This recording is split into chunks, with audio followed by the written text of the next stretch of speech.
I'm here today at St. Joe's with Terry Byrne and Jamie Loback to talk a little bit about the choir's history in our parish as part of our church history series. So, to start off with you, Terry. Terry, has St. Joe's always had a choir? Yes, Chris, they've actually had a choir dating back to 1860. And through this period of time, they've had phenomenal choirs of singing at St. Joe's. That's one of the things that's been consistent over the last 160 years is the choirs and the quality of music that has been projected through this parish. The choirs basically, the music that they sang over the years has varied. And we could break it down into maybe three periods. Pre-1960, post-Vatican II, and the 21st century music. And since I'm not an expert in all these areas, I think I'm going to pass it over to Jamie to further elaborate on it. So Jamie, of course, as I think most of our viewers will know, is our choir director and also director of liturgy. So Jamie, why don't you tell us a little bit about pre-1960 music in the Catholic Church? Well, it would have looked very different from what we have today, obviously.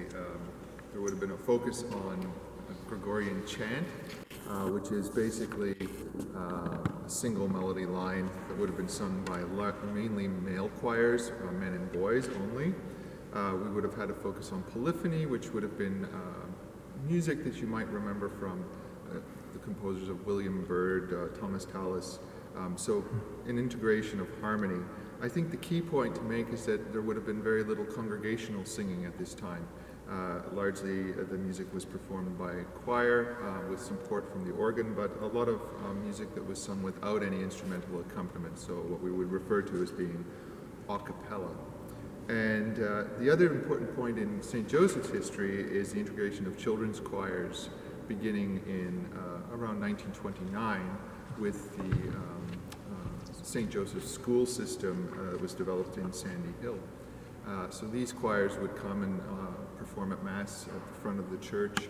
An interesting point that Terry made to me before we started this recording was that these choirs would have been often led by teachers, often nuns, and in this time of the church, women were not allowed to be on the altar area, the sanctuary space, so they would have to actually record from the conduct from the rectory, which was kind of an interesting story that Terry shared with me. The other thing that was introduced at this time was in the 1950s, the beginning of mixed choirs, so soprano, alto, tenor, bass with both male and female voices singing either at Mass or in a community performance scenario. This would have been rather radical at the time, given that the church did frown upon mixed choirs up until 1960 and post-Vatican II. And I'd like to really emphasize the importance of that community dimension to the music programming here at St. Joseph's. This is a time before a lot of the institutional choirs and orchestras took form in Ottawa. So a lot of the musical performances that took place in this city were run through church choirs. Some of the things that we see have become accustomed to at the National Arts Center with the orchestra and choir, a lot of that was happening here in this church prior to the founding of those institutions, and of course in other churches around the city as well. So you've already alluded a little bit to some of the changes that were starting to occur, but how much of a significant shift was Vatican II for church music? It was a major shift, particularly in North America, but also around the world. As I mentioned before, chant and polyphony, these forms of music would have been sung in Latin. Post-Vatican II, we have the introduction of the vernacular, so the common language here, of course, would have been English. And we see the development of a lot of contemporary forms of music that are introduced into the liturgy. And of course, those forms in North America were heavily influenced by what was going on in secular culture. So we ended up having music that was heavily influenced by the contemporary music of the day. So rather than having organ as an accompanying instrument. We end up having piano, guitars, other instruments are introduced. The choir doesn't sing so much from the loft anymore. They sing from down here in the sanctuary space as part of the community. The music takes a different shape entirely. We end up having a lot more syncopation, etc. Just something that's a little bit more common and perhaps more relatable to people.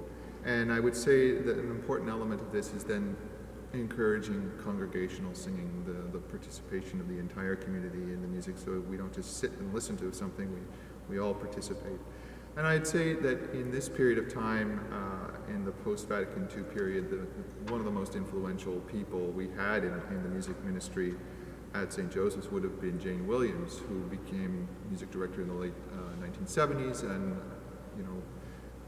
led the music ministry up until the late 1990s. And Jane really was instrumental in renewing the music ministry here at St. Joe's in that time, with the introduction of new composers, new instrumentalists, and really establishing more of a contemporary feel to the music.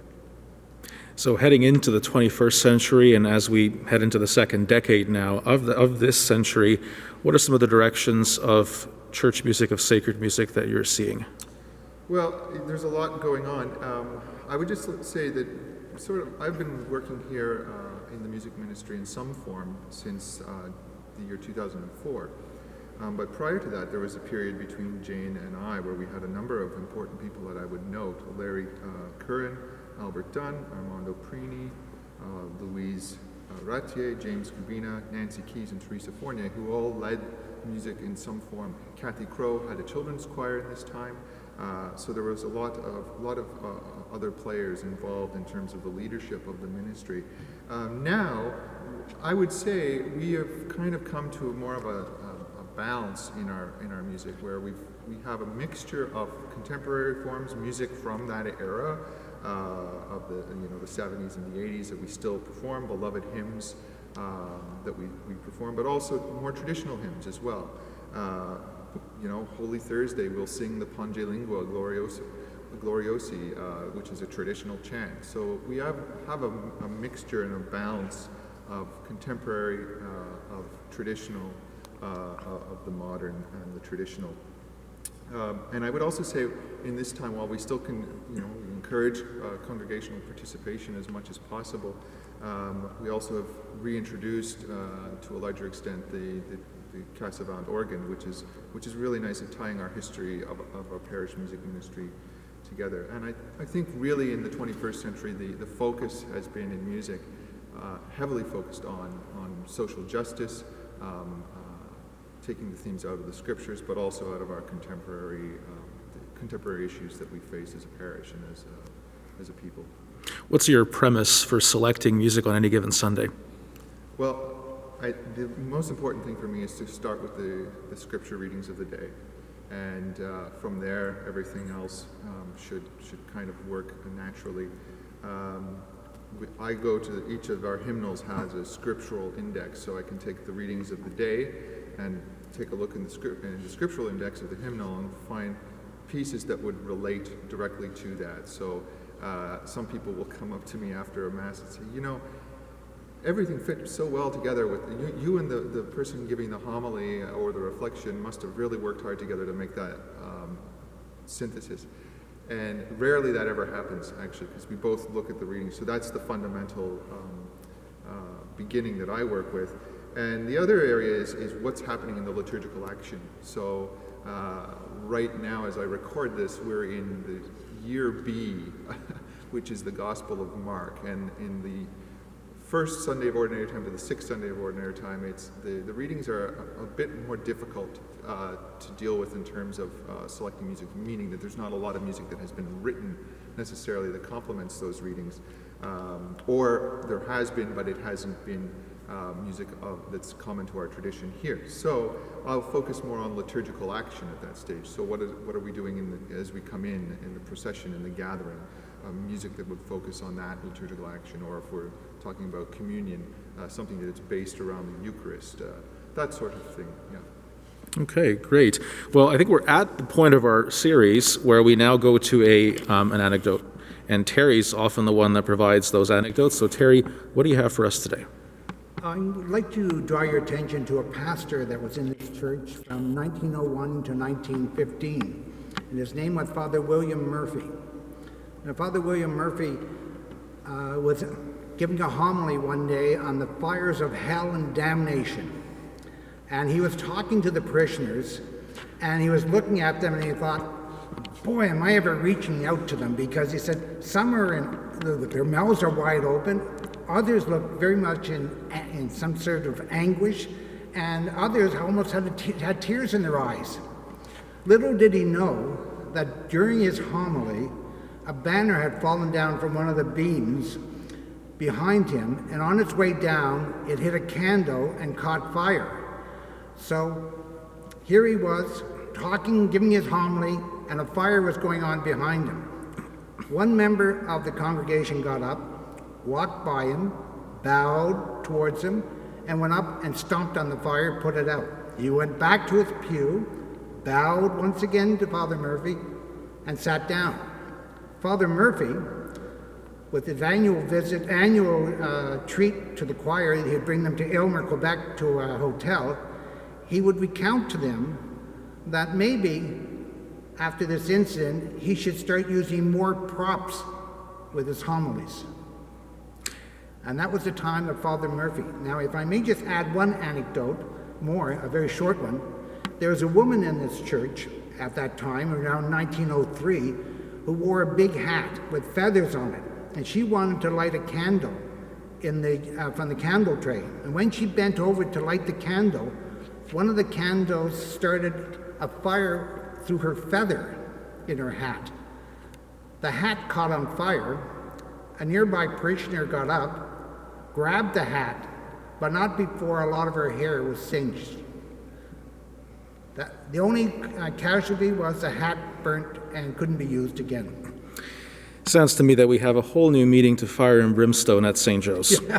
Thanks very much both to you and also to Jamie.